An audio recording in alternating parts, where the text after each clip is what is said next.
Welcome, everybody. Welcome. Today we are going to read you this wonderful book titled Little Polar Bear, Take Me Home. Take me home. This book was written and illustrated by Hans de Beer, and he's a wonderful, well-known author and illustrator who It's true. basically is only known for these books, but that's okay, because everybody loves these books. And if you don't love these books, then, well, we'll persuade you to love them. That's right. That's right. Okay, so here we go. Would you like the honors, Mike? Yes, I will start us off. if Okay. That's all right. Great. Yes. Lars, the little polar bear, lived at the North Pole, surrounded by ice and snow. One day, Lars sat staring at the ocean. I'm bored. He growled. Then his stomach growled too. And hungry. He added. Lars decided to go and explore the dump behind the Polar Research Station. He knew he would find something good to eat there, and watching the seagulls soaring over the dump was more interesting than watching waves go endlessly up and down. It really was. Lars found 2 chicken drumsticks and a few other tasty-looking scraps and carried them across to the railway siding, where he could eat in peace. He spread out his feast and started to eat. But when he reached the chicken, it wasn't there. Where had it gone? Lars peered inside the train. A strange, striped animal stared back. A piece of chicken fell out of its mouth. Lars gaped in astonishment. Wow. The striped animal started to cry. Who are you? Asked Lars. I'm Sasha, and I'm so hungry, Hello, I'm Lars. said the little polar bear. Have some more to eat. And tell me what you're doing here. Whoa. Sasha began with his mouth full. My father has often told me about the ocean at the end of the railway track. He says there's nothing finer in the whole world. Does he really? Asked Lars, rather surprised. Yeah. Yes, and I've always wanted to see it. I thought this train might take me there, so I climbed inside and I rode for such a long time. But I didn't see the ocean, and now I'm lost and scared and tired, and I just want to go home. Sasha started to cry again. Don't be scared, Sasha, Said Lars. I've often been far away from home, and sometimes I got a bit lost too. But someone always helped me get back, and now I'll help you.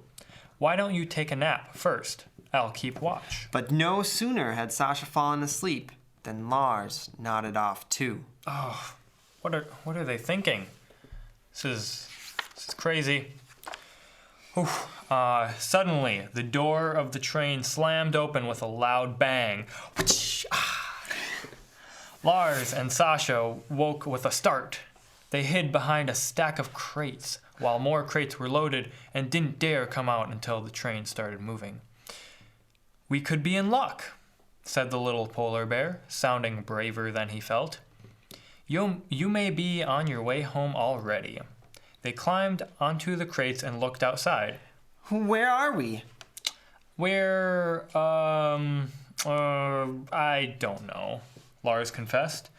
Neither of them spoke again for a long time. Oh man. They- Do you see how scared they look in that picture? Yeah, Looks pretty dark I and can- scary. I can get the feeling of terror in their hearts. Yeah, you know what I'm saying? Know what I'm saying? Yeah.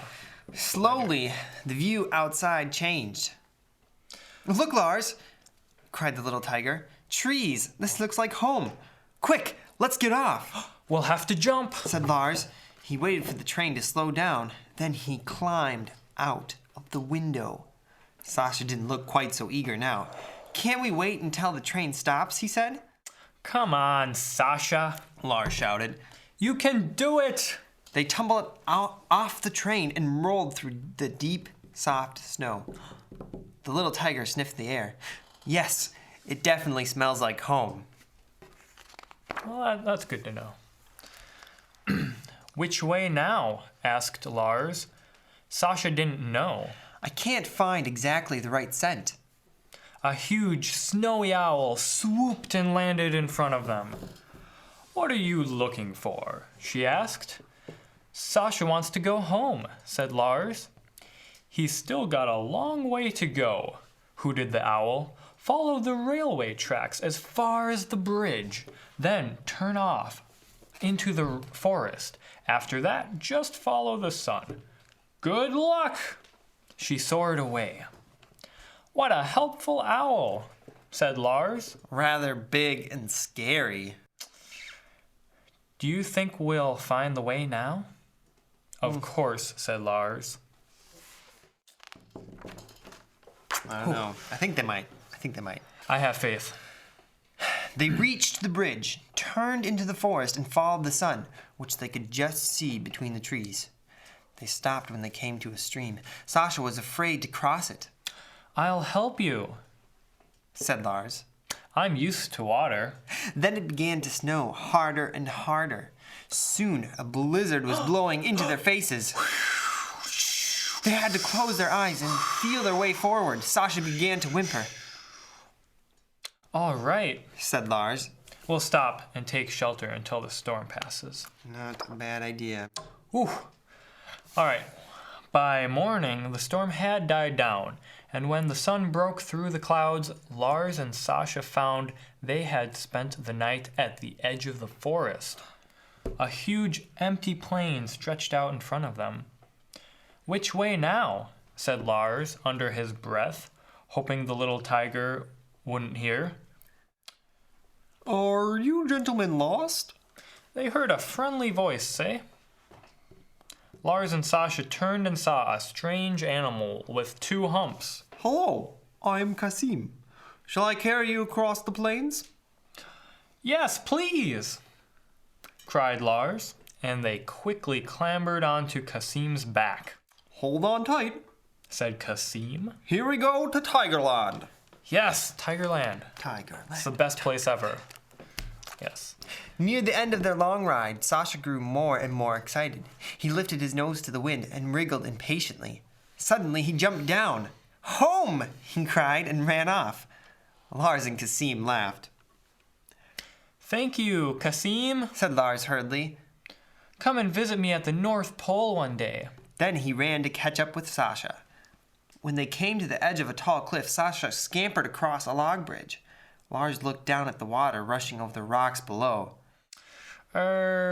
Maybe we should find another way across, he said nervously. That would take much too long, Sasha called over his shoulder. Come on, little polar bear. You can do it. You can do it. By the time Lars had crossed the bridge, Sasha was way out in front and Lars could hardly keep up with him. Hey, little bear, called a woodpecker. Watch out! This place is crawling with tigers. It's not safe for... Lars heard a rustle. He turned to find 2 enormous tigers standing in front of them. Then he saw Sasha and sighed with relief. Mama, Papa, this is my friend Lars. Hello, stammered Lars. His heart was still thumping. Don't worry, little polar bear, said Mother Tiger. We won't hurt you. Whew, that's good. that would be quite an ugly situation. Yes. Whew. If all up till this point everything had gone fine and then just the tiger turned out to be hostile, that'd be awkward. When Sasha and Lars told Father Tiger about their adventure, he smiled at the little polar bear. Thank you for your help, Lars. Now I'll take you home. Sasha can come with us. Great. Then I can show him the ocean. I know a really good place to sit and watch the waves, said Lars. The homeward journey was much faster because Father Tiger didn't lose his way as Lars and Sasha had done. When at last they got back to the North Pole, Lars proudly showed them the ocean. There's nothing finer, said Father Tiger while Sasha stared in amazement at the endless expanse of water. "There you are at last, Lars," called Lars's father. Lars ran up to him. "Come and meet my friend Sasha," he said. Father Tiger and Father Polar Bear soon became friends too. Then it was time to say goodbye. "Come back soon," said Lars. "I will, now that I know the way," said Sasha. Lars waved until the tigers disappeared over the horizon. Since then, Lars never felt bored watching the ocean. Often he murmurs to himself, "There's really nothing finer." There's really nothing finer. There's really nothing finer. What a great story, you know? I would agree. Yeah. John.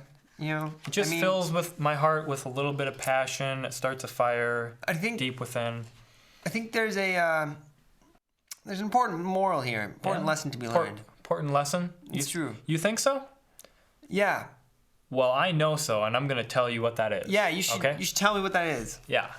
This book teaches us that you should never stray too far away from home, because once you do that, you slowly just change who you are inside. Yeah. You just never will be the same again. You never will.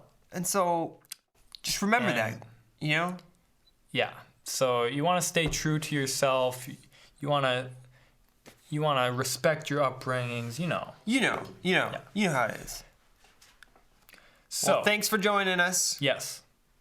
This has been Little Polar Bear Take Me Home. Little Polar Bear Take Me Home. With me, John, and him, Mike. Me, Mike, and him, John. Okay. See you next time. Thank you for joining us.